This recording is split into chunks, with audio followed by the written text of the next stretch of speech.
आज का जो थीम है हमारा वो है व्हाट इज लाइफ। इंसान के सोचने में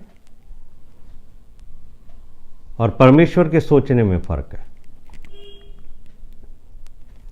सबसे पहले हमें यह जानना होगा कि जीवन क्या है, और जीवन को समझना एक बहुत ही कठिन काम है, और बिना परमेश्वर की पवित्र आत्मा की सहायता के यह संभव भी नहीं।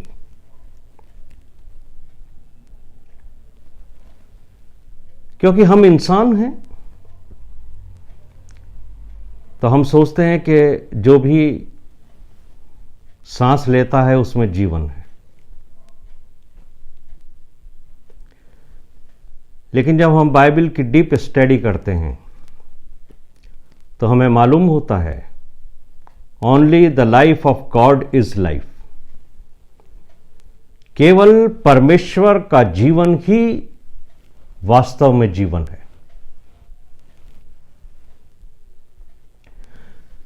वो जीवन जो पूरे ब्रह्मांड में, पूरे यूनिवर्स में है, केवल वही जीवन।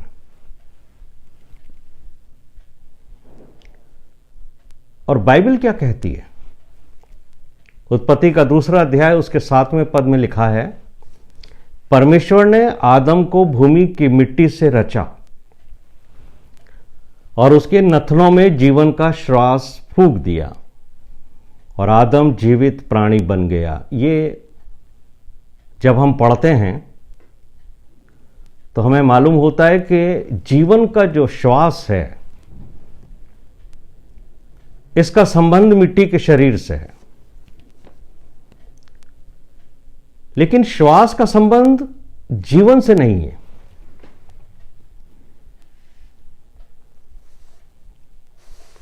हमारे पास सांस है, लेकिन यह इटर्नल लाइफ नहीं है। और मिट्टी का शरीर जब तक श्वास लेता है, सांस लेता है, तो हम समझते हैं कि यह मनुष्य जीवित है। और जब यह शरीर सांस लेना बंद कर देता है तो हम कहते हैं कि मृत्यु हो गई।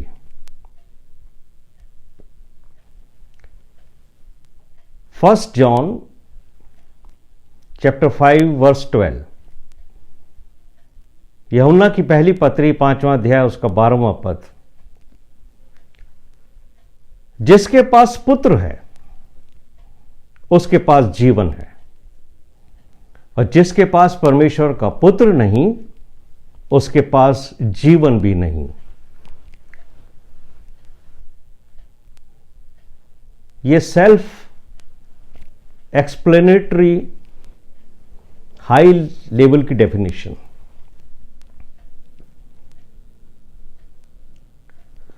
हमें जीवन कैसे प्राप्त होगा? और जब हम जॉन 3:16 पढ़ते हैं, हिंदी की जब बाइबल पढ़ते हैं हम, तो हमें मालूम होता है, वहां लिखा है, क्योंकि परमेश्वर ने जगत से ऐसा प्रेम रखा कि उसने अपना इकलौता पुत्र दे दिया, ताकि जो कोई उस पर विश्वास करे वो नाश ना हो परंतु अनंत जीवन पाए। Whoever believes and trust in him as savior। ऐसे ही नहीं, खाली विश्वास करने से अनंत जीवन नहीं मिल जाएगा। वो व्यक्ति जो यीशु मसीह को एज अ सेवियर एक्सेप्ट करता है, उसका यह विश्वास है कि यीशु मसीह ने मेरे पापों को क्षमा किया है और वही मेरा उद्धार करता है। अनंत जीवन उसका है। और जॉन 3:36 में भी यही बात लिखी है, he who believes and trusts in the sun and accepts him as savior has eternal life. Hindi में जो पुत्र पर विश्वास करता है अनंत जीवन उसका है।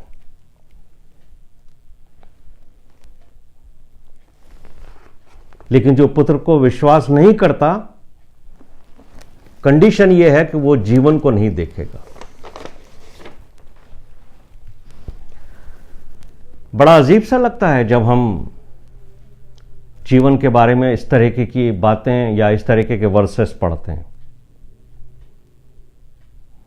जो पुत्र को नहीं मानता वो जीवन को नहीं देखेगा, ये कंडीशन।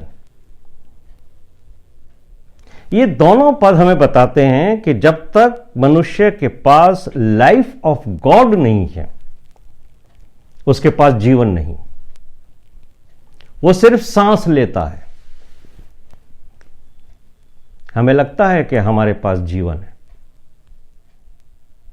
हमारे पास जीवन नहीं है, हमारे पास सांस है।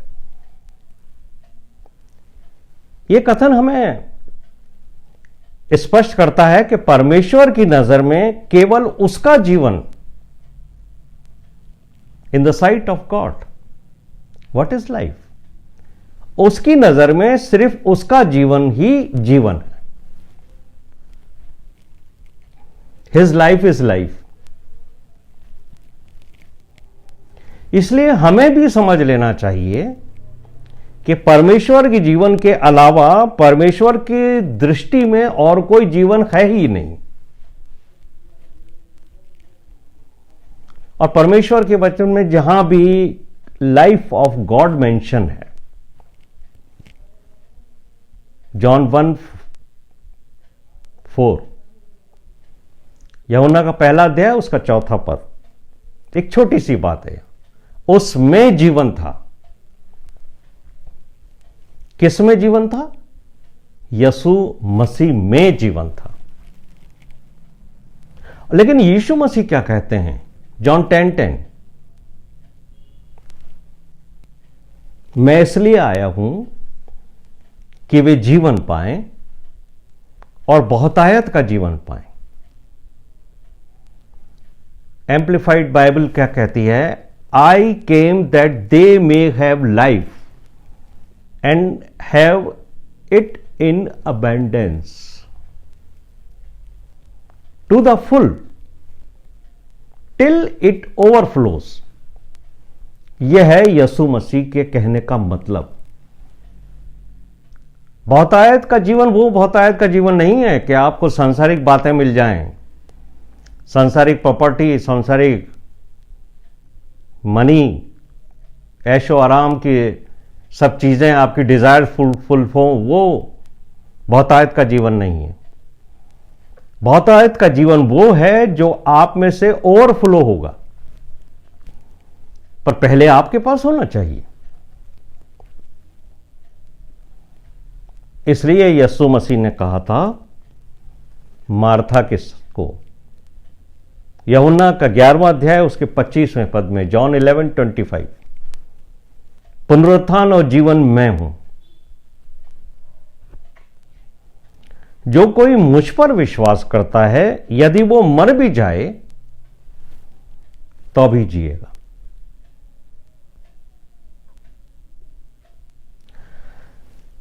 बड़ा अजीबोगरीब स्टेटमेंट है ये,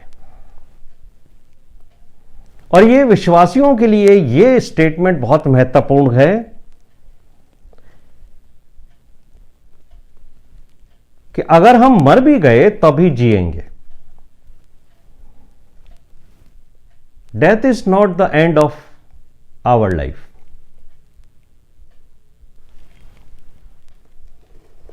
लेकिन हम कहते हैं हमारे पास सांस है।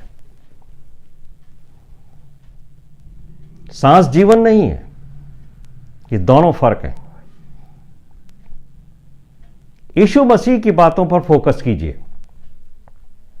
क्या कहा था यीशु मसीह ने अपने चेलों को? जॉन 14:6, मार्ग, सत्य और जीवन मैं हूं। और इंपॉर्टेंट बात क्या कही है? बिना मेरे द्वारा कोई पिता तक नहीं पहुंच सकता। क्यों? क्यों नहीं पहुंच सकता? क्योंकि केवल परमेश्वर का जीवन ही वास्तव में जीवन है। बाकी दूसरे जीवन परमेश्वर की दृष्टि में जीवन है ही नहीं। परमेश्वर का जीवन क्यों जीवन है? क्योंकि वो श्रेष्ठ है, पवित्र है और अनंत है। The life of God is divine and eternal. Divine का क्या मतलब होता है? नेचर ऑफ गॉड कैसा है? परमेश्वर का नेचर उत्कृष्ट, विशिष्ट। और यह नेचर केवल परमेश्वर का है, मनुष्य का हो नहीं सकता। उत्कृष्ट जीवन, उसका नेचर उत्कृष्ट नहीं हो सकता, विशिष्ट नहीं हो सकता। इटर्नल का क्या मतलब है? बिना सृष्टि किया हुआ। इटर्नल वो चीज है जिसका क्रिएशन नहीं हुआ। मतलब without ending and without beginning. और केवल परमेश्वर ही है जिसकी सृष्टि नहीं हुई है, न उसकी शुरुआत है न उसका अंत है। इसलिए भजनकार भजन 90 उसके दूसरे पद में कहते हैं, साम 90 वर्स 2, इससे पहले कि पहाड़ उत्पन्न हुए या तूने पृथ्वी और जगत की रचना की, वरन अनादि काल से अनंत काल तक तू ही परमेश्वर है। From everlasting to everlasting you are God. Hindi की बाइबल में तो ये दो शब्द अलग अलग लिखे हैं, अनादि काल और अनंत काल। लेकिन इंग्लिश की बाइबल में लिखा है एवरलास्टिंग टू एवरलास्टिंग। तू ही परमेश्वर है। हमने इब्रानियों का पहला अध्याय पढ़ा, उसका 10 से 12 पद पढ़े। हे प्रभु, आदि में तूने पृथ्वी की नींव डाली और स्वर्ग तेरे हाथों की कारीगरी। और क्या कहता है इब्रानियों को लिखने वाला कि सब नष्ट हो जाएंगे, पर तू नष्ट नहीं होगा, तू बना रहेगा। इसका मतलब है life of God is eternal. यह बात मुझे और आपको कहां से मालूम हो रही है? वचन से। The life of God is eternal.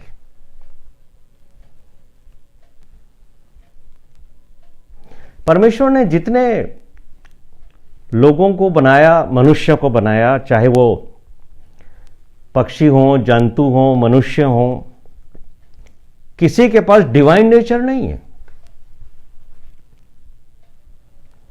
इसलिए जिनकी भी सृष्टि उसने की है, क्योंकि उनके पास डिवाइन नेचर नहीं है, इसलिए उनके पास डिवाइन लाइफ नहीं है, यानी इटर्नल लाइफ नहीं।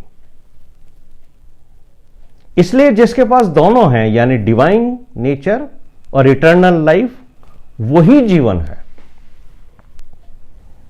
और वही जीवन अमर है। ऐसा जीवन जिसकी मृत्यु नहीं हो सकती। और जो जीवन अमर नहीं है वो जीवन ही नहीं है। इसका मतलब है कि सिर्फ केवल परमेश्वर ही जीवन है, क्योंकि वो ही अमर है। और जीवन वो है जो परमेश्वर में से बहता है। और जो जीवन बहता है वही मनुष्य तक पहुंच सकता है, सीधा हमारे पास नहीं आ सकता। इसलिए परमेश्वर को मनुष्य के रूप में इस संसार में जन्म लेना पड़ा।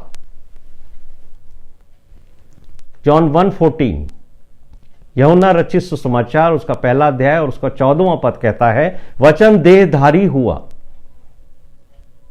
वही जीवन जो डिवाइन है, इटर्नल है, मनुष्य के रूप में हमारे बीच में आया, और वो है यीशु मसीह।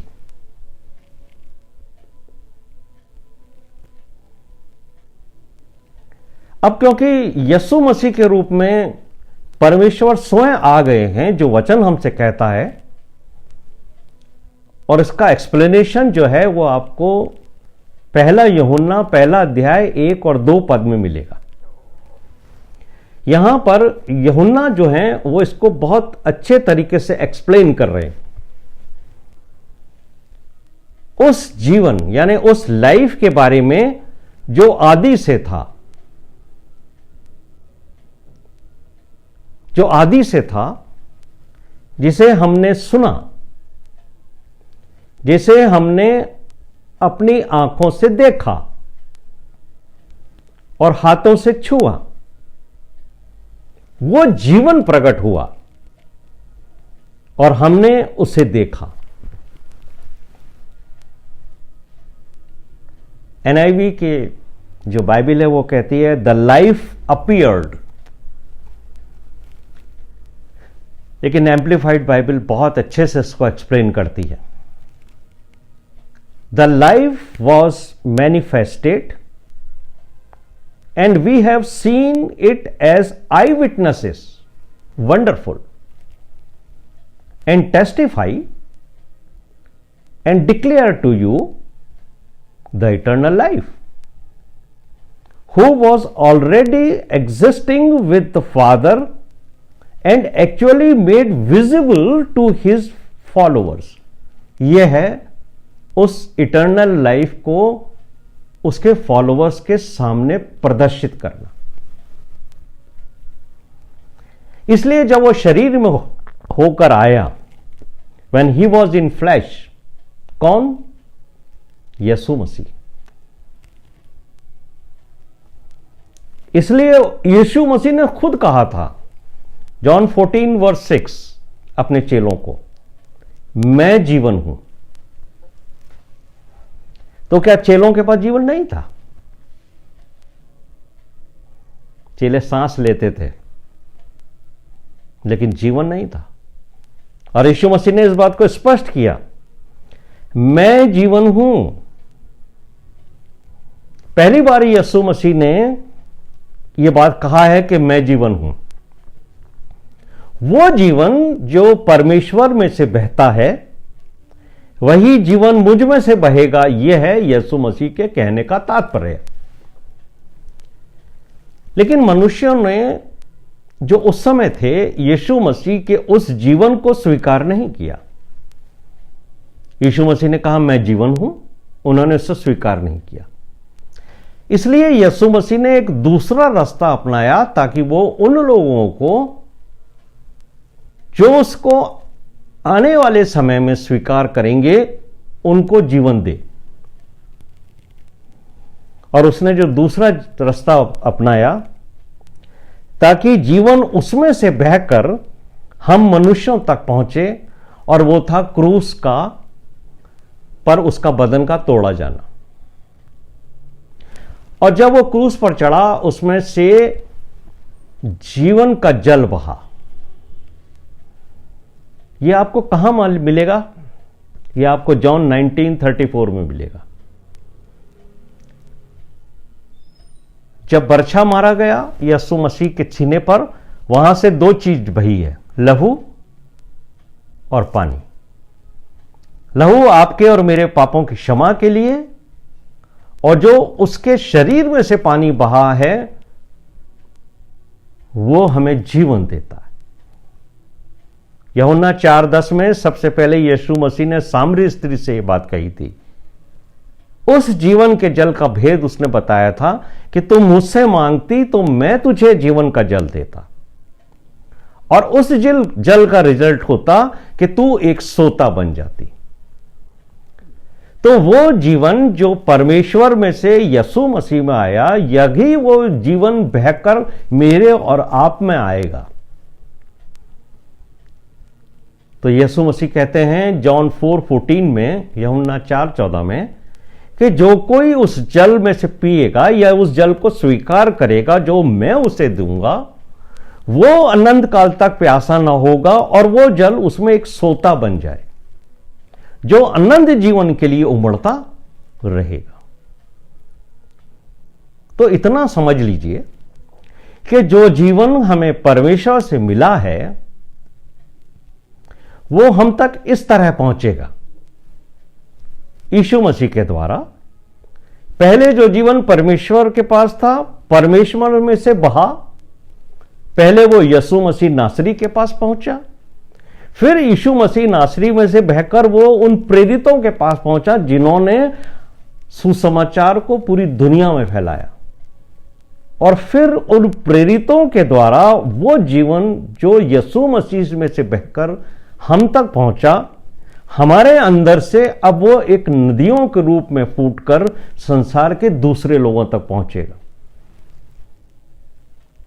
सुनने में थोड़ी कठिन लग सकती है ये बात, लेकिन ये बाइबल की डीप अंडरस्टैंडिंग है और मुझे और आपको जानना है कि हमें इस चेन का हिस्सा बनना है। जॉन 7:38 में क्या कहा था यीशु मसीह ने? जो मुझ पर विश्वास करेगा उसके जीवन में से जीवन के जल की नदियां बह निकलेंगी। मैंने आपको विश्वास की डेफिनेशन समझा दी है। विश्वास तो कोई भी करता है, अन्य जाति के लोग भी कर सकते हैं, उनके पास बहुत सारे देवता हैं, एक देवता और बना दो, ये विश्वास नहीं। विश्वास वो है कि आप इस बात को स्वीकार करें कि आप पापी थे, आपके पापों के लिए यीशु मसीह ने बलिदान दिया, उसका लहू बहा, और फिर उसमें से जो जल निकला है वो मुझे जीवन देता है।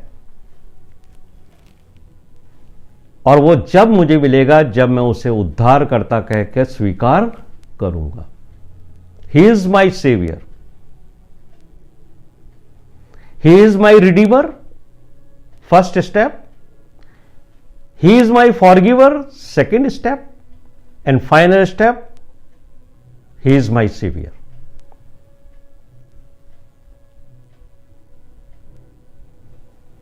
हमने जान लिया है कि हमारे से संबंधित हर बात जीवन से संबंध रखती है,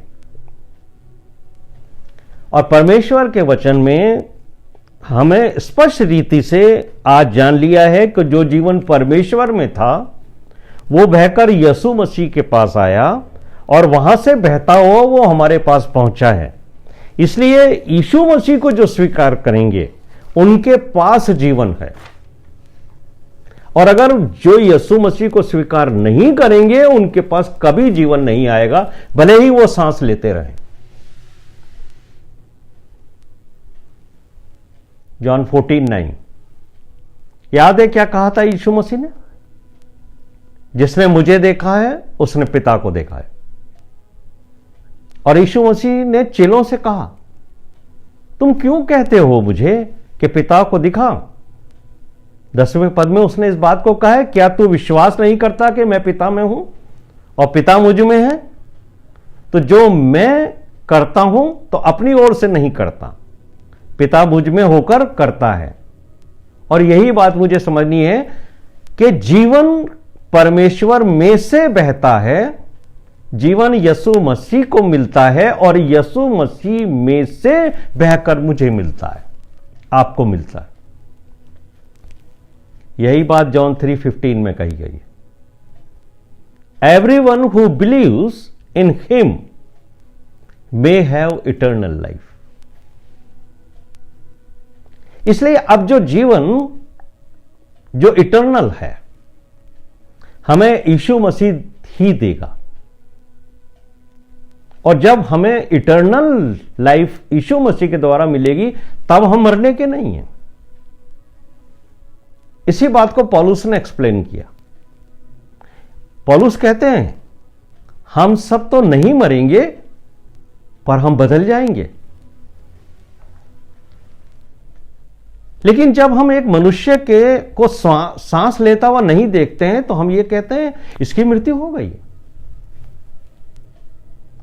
यानी मेरा और आपका शरीर भी पड़ा रहेगा, सांस नहीं लेगा, लेकिन हम मरेंगे नहीं। ये बाइबल बताती है। यीशु मसीह ने क्रूस पर सांस लेना बंद कर दिया, उसके शरीर को उतारा गया, कब्र में रखा गया, लेकिन वो मरा नहीं। और आपको मालूम है कि यीशु मसीह ने जब उसका शरीर सांस नहीं ले रहा था, वो श्वास नहीं ले रहा था, तब भी यीशु मसीह ने कुछ काम किए। वो काम किए जो बाइबल में स्पष्ट लिखे हैं।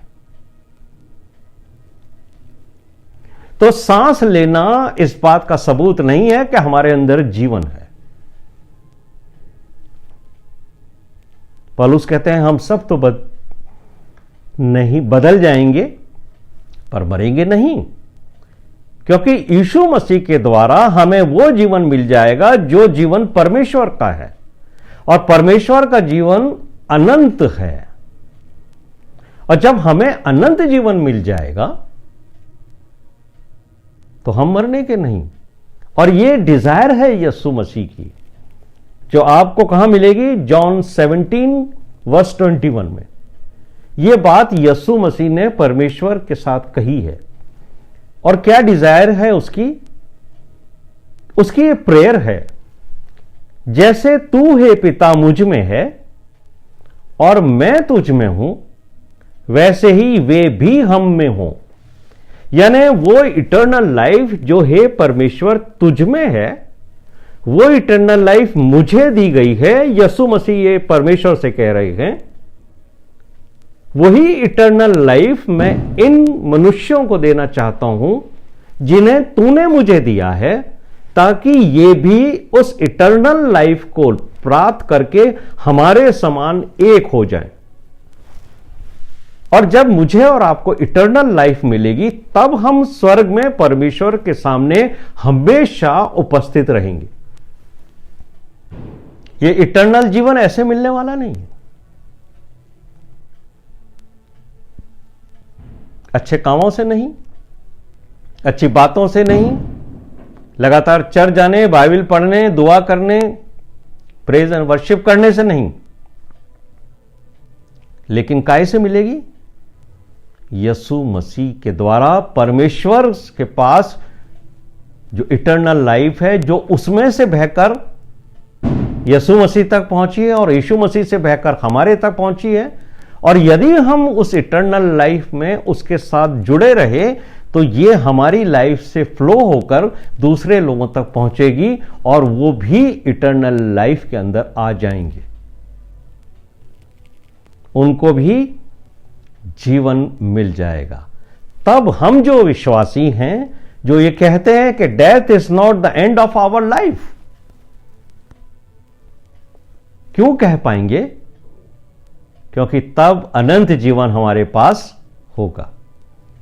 प्रभु इस वचन को समझने के लिए मुझे और आपको पवित्र आत्मा की अगुवाई दे, कि हम उस इटर्नल लाइफ को रिसीव कर सकें जो हमें यीशु मसीह के द्वारा मिली है। अभी तक हम सिर्फ सांस लेते हैं, और ये श्वास उस जीवन का प्रतीक नहीं है जो आपको और मुझको परमेश्वर से मिलेगा, जिसे हम परमेश्वर का जीवन कहते हैं। आइए प्रार्थना करें।